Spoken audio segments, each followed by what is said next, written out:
Assalamualaikum warahmatullahi wabarakatuh. Bagaimana kabar semuanya? Semoga kita semua selalu dilindungi Allah Subhanahu wa taala, selalu diberi kesehatan dan selalu diberikan semangat belajar. Sebelum kita mengawali pembelajaran, mari kita baca basmalah bersama-sama. Bismillahirrahmanirrahim. Baik, hari ini kita akan mempelajari mata pelajaran matematika di SMA untuk kelas 12. Hari ini bab yang akan kita pelajari adalah dimensi 3. Tepatnya kita akan membahas mengenai kedudukan titik, garis, dan bidang. Baik, kita mulai saja. Nah, ada yang tahu ini gambar apa? Nah, ini adalah gambar masjid. Masjid ini adalah Masjid Al-Irsyad Satya.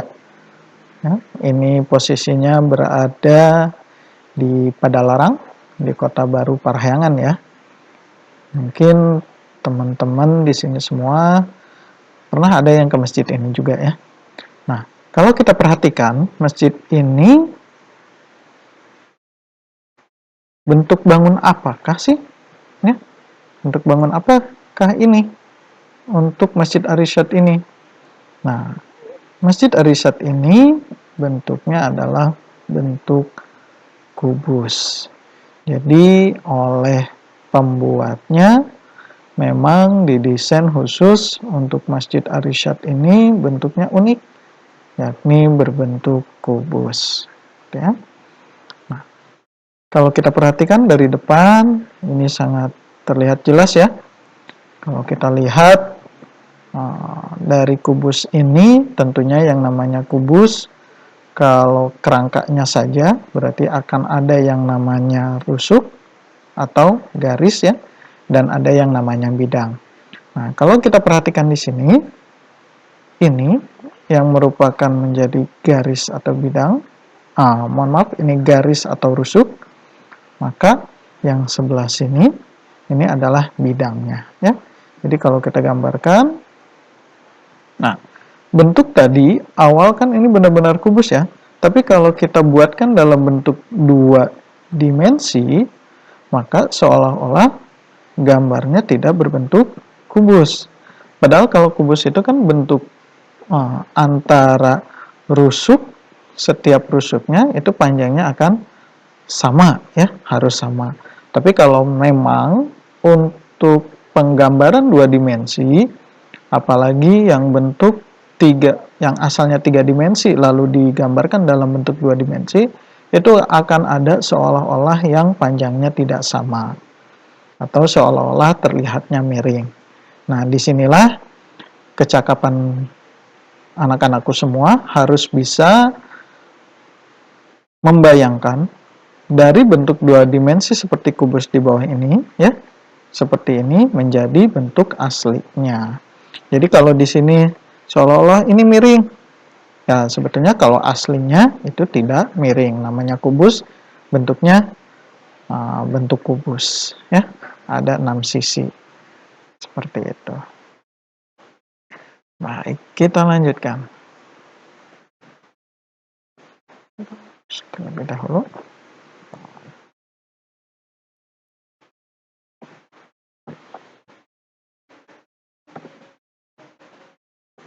Selanjutnya, nah kalau ini juga masih Masjid Ar-Irsyad ya.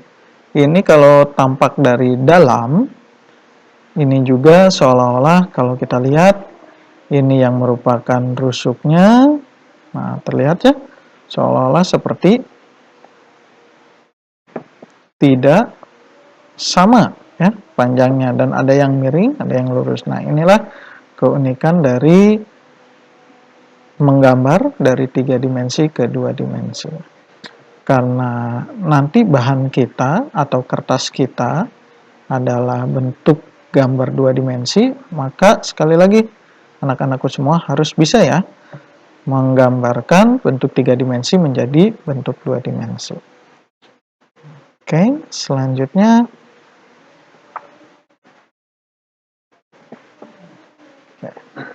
Nah, ada yang tahu ini bangunan apa?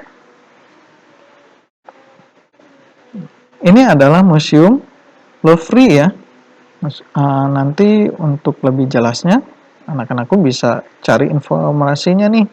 Museum Louvre ini posisinya ada di mana ya? Dan kalau bisa, gantungan cita-citanya biar bisa ke tempat ini secara langsung. Museum Louvre. Bentuk bangun apakah ini? Ya, ini adalah bentuk limas. Nah, dari bentuk limas ini, kalau kita dari bentuk yang ini, bentuk bangunan 3 dimensinya ya, dan maka nanti kalian dalam menggambarkan 2 dimensi, ini harus seperti ini.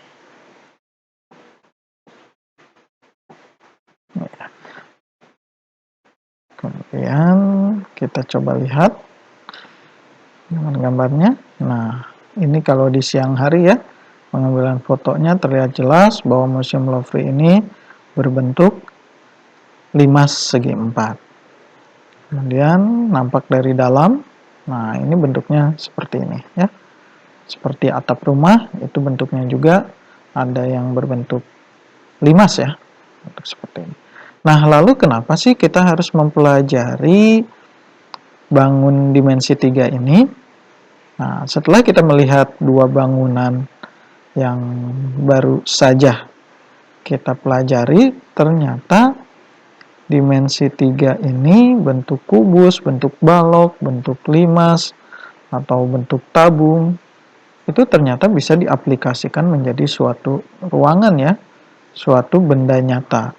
Maka dari itu, karena tidak mungkin kalau kita membuat bangunan yang luar biasa bagusnya tanpa ada perhitungan, baik dari perhitungan biaya maupun perhitungan kekuatan ya, termasuk bahan-bahannya akan menggunakan apa, itu harus dihitung. Nah, dari sini kita bisa mempelajari bagaimana cara menghitung jaraknya, bagaimana cara menentukan sudutnya, agar kita pengen punya limas ya, museum seperti ini kita ingin membuat tingginya misalkan 50 meter, sementara kita punya lahannya hanya ukuran 30 kali 30, maka nanti tinggi dari tanah ke atas harus berapa, itu harus benar kita bisa menghitungnya ya.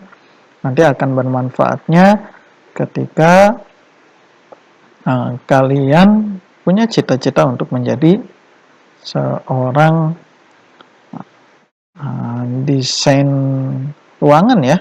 Untuk IPS biasanya untuk desain ruangan, tapi kalau untuk anak-anak IPA bisa juga sebagai arsitektur. Ini sangat penting. Seperti itu ya. Nah, makanya di SMA ini dipelajari bagaimana kedudukan-kedudukannya, bagaimana nanti kita mencari jarak, dan bagaimana nanti kita menghitung sudut-sudut antar bidangnya. Seperti itu ya. Nah, kita awali. Nah, untuk yang pertama, kita akan membahas bagaimana kedudukan titik terhadap garis. Nah, kita perhatikan gambar di sini ya. Gambar di sini ada garis, yaitu garis L. Ini memanjang ya, garis L. Kemudian ada titik. Di sini berarti ada 3 titik. 1, 2, dan 3. Ya.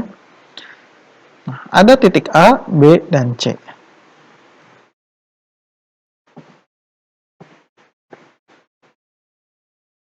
Kemudian, bagaimana kedudukan titik A, B, dan C terhadap garis L? Nah, kalau kita perhatikan di sini, ada 2 titik yang berada pada garis L dan ada 1 titik yang berada di luar garis L. Maka nanti penyebutannya di dalam bagaimana kedudukannya. Nah, contohnya ya, yang titik A dulu. Yang titik A ini karena berada pada garis L, maka kedudukan titik A itu adalah terletak pada garis L. Kemudian bagaimana titik B? Titik B juga ini terletak pada garis L. karena posisinya tepat berada pada garis L. Kemudian bagaimana yang C? Yang C, kedudukan titik C itu berada terletak di luar garis L. Mudah ya dipahaminya ya. Jadi kalau yang terletak pada berarti harus menempel pada garisnya, sementara yang terletak di luar itu yang tidak menempel di garisnya. Baik, kita lanjutkan.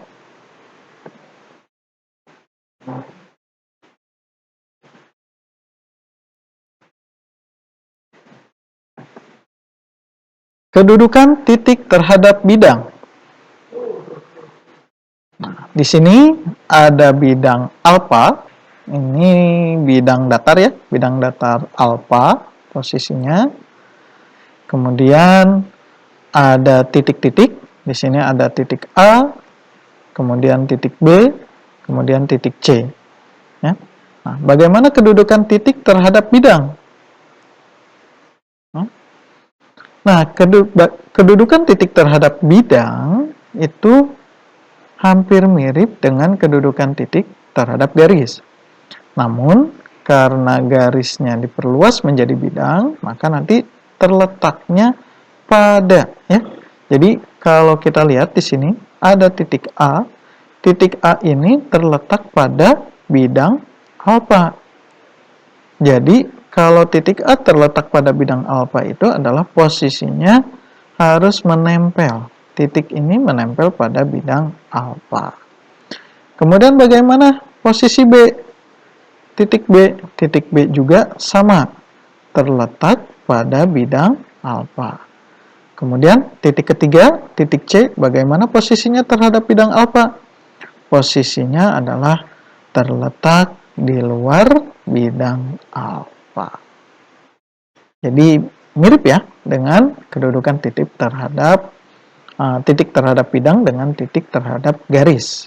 Intinya kalau titiknya ada pada berarti terletak pada. Kalau tidak terletak pada bidangnya berarti terletaknya di luar.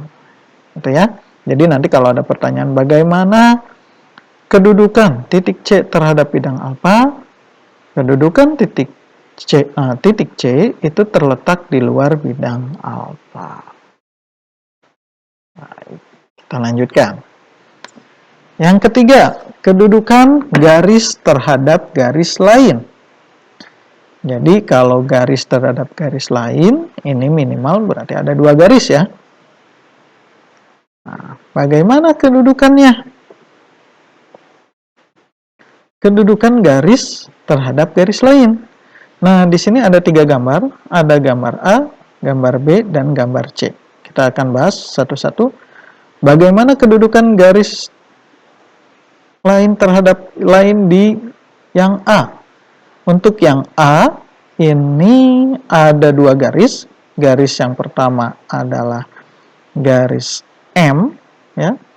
Kemudian yang kedua adalah garis N. Nah, posisinya berada di bidang alfa. Maka ini bisa dikatakan kemudian ada titik potong ya, titik potong di titik A. Maka ini kedudukannya adalah saling berpotongan. Jadi garis M dan garis N kedudukannya saling berpotongan. Berpotongannya di mana? Di titik A. Itu ya. Kemudian yang B, bagaimana kedudukan garis P dengan garis Q? Nah, garis P dan garis Q ini sejajar.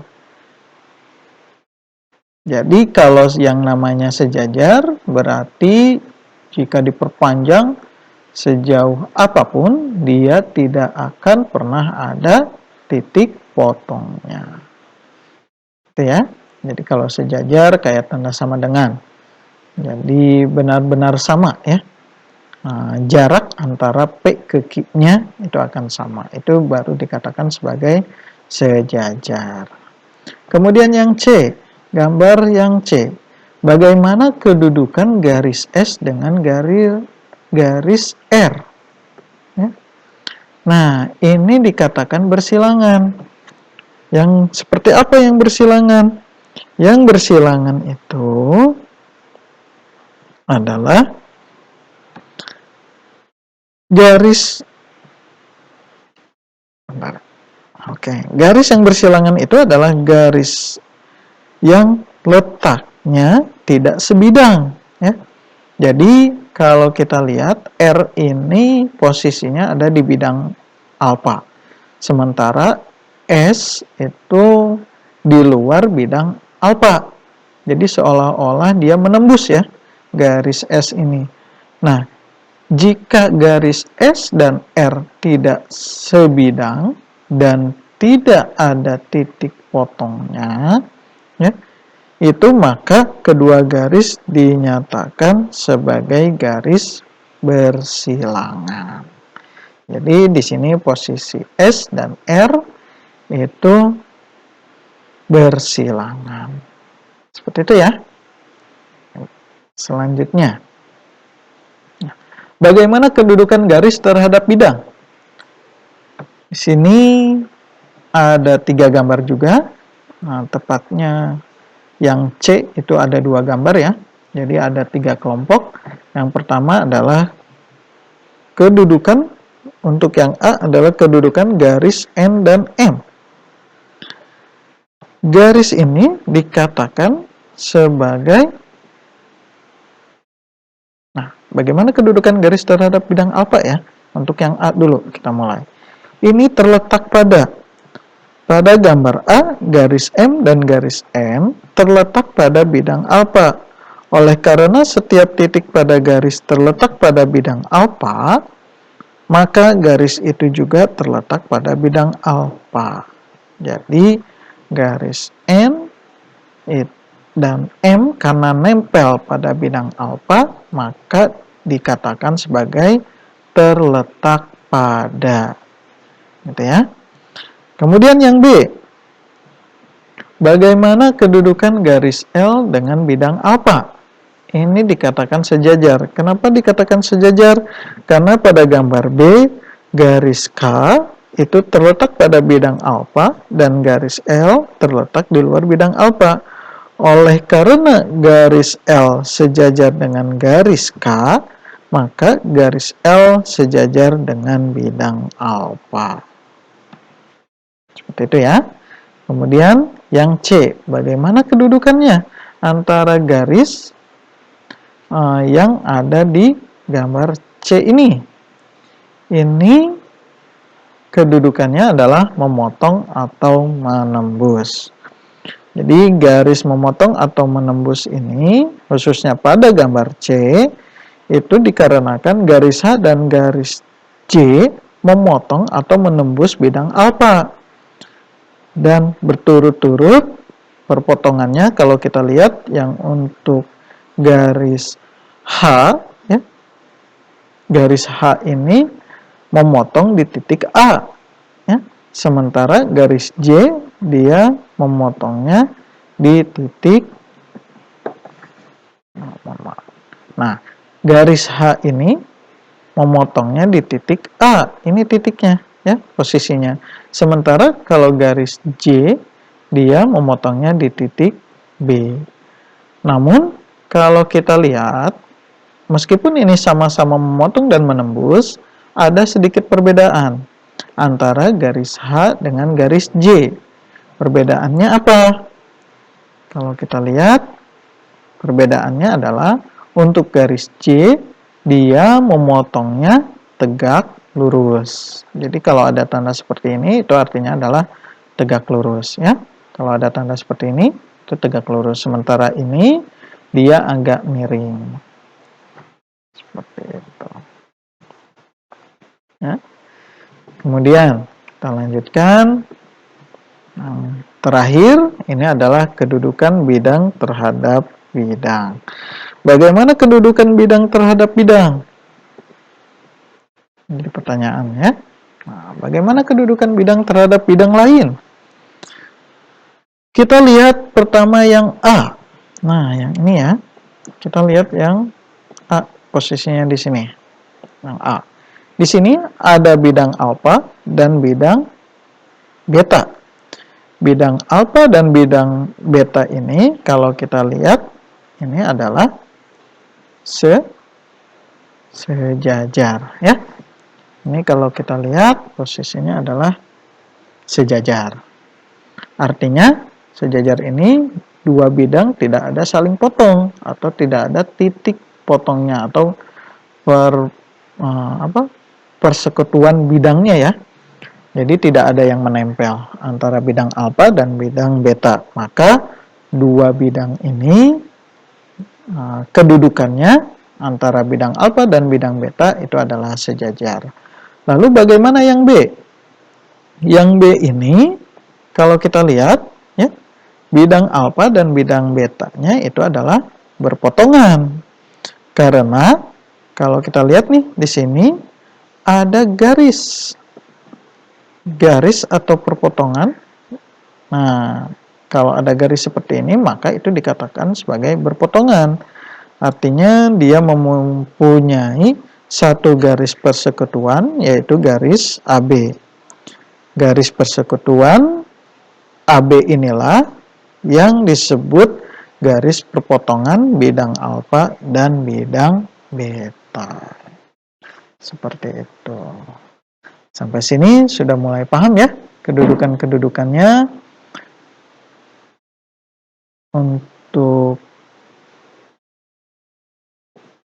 selanjutnya, teman-teman bisa berlatih bagaimana cara menggambar bidang-bidang, kemudian nanti dicoba posisi-posisinya ya, bagaimana kedudukan-kedudukannya, baik bagaimana kedudukan titik terhadap garis, kemudian bagaimana kedudukan titik terhadap bidang, bagaimana kedudukan garis terhadap garis lain, kemudian bagaimana kedudukan garis terhadap bidang, dan bagaimana kedudukan bidang terhadap bidang. Seperti itu. Cukup mudah ya untuk materi hari ini. Semoga materinya bisa diterima dan bisa dipahami dengan baik. Ya. Terima kasih telah menonton video ini, mengikuti pembelajaran hari ini. Semoga kita semua selalu diberikan kesehatan dan musibah pandemi COVID ini segera berakhir. Ya. Kita akhiri dengan bacaan hamdalah. Alhamdulillahirrabbilalamin. Wassalamualaikum warahmatullahi wabarakatuh.